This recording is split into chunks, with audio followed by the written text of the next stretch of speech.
Now, what I'll say in this video might sound so silly and you'll be like, oh, come on, really? That's your advice after being 2 years in therapy?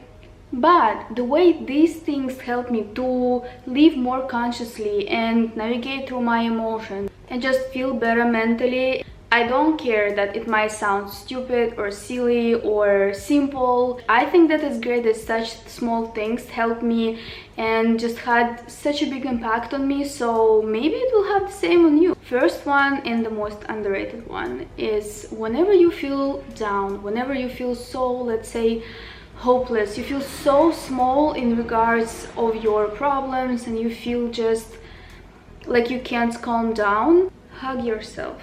Hug yourself just like this. Spend some time tapping your own shoulder. Take your time. There's no motivational quotes needed. Just be quiet. You just need to make yourself feel that you have yourself, and therefore it's enough to handle the stress in the moment.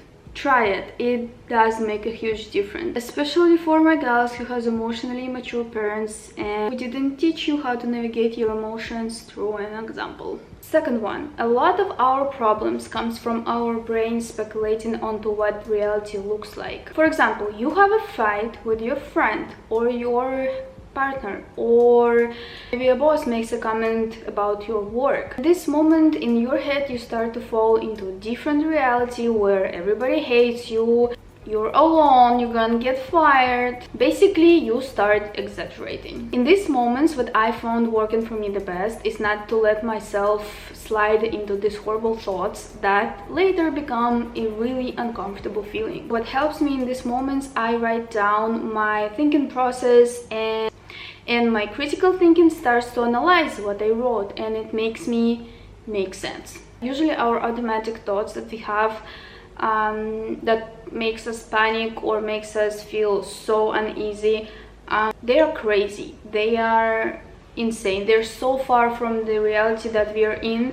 In the moment when you see what you just wrote down, you understand that it's kind of insane and that it doesn't really exist, so it helps. The last one is my favorite one, and I, to be honest, still struggle with this. It's hard. Whenever I talk to people and there's an argument or something that upsets me, I used to just completely shut down, just silence.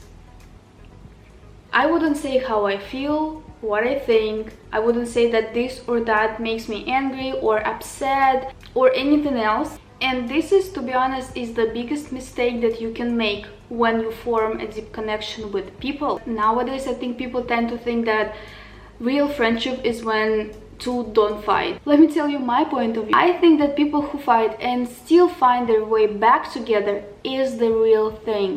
To have an emotional intelligence to admit your mistake, ask for forgiveness, and just openly communicate about how you saw a situation, that's it. That's a real thing. So learn how to communicate with people about your feelings. Don't just stay angry and silent treat people. Be open. It makes a big difference.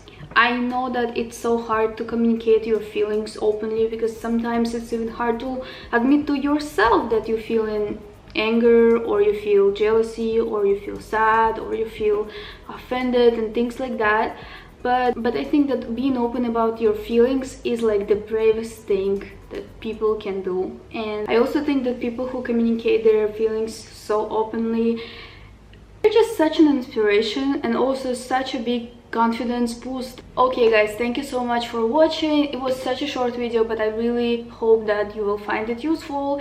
You should leave a comment if you tried any of the practices that I told you about in this video, and tell me, how did it work for you, and was it helpful? Did you find any difference in your mental stability? Or just tell me about your experience. I want to chat. Okay, bye.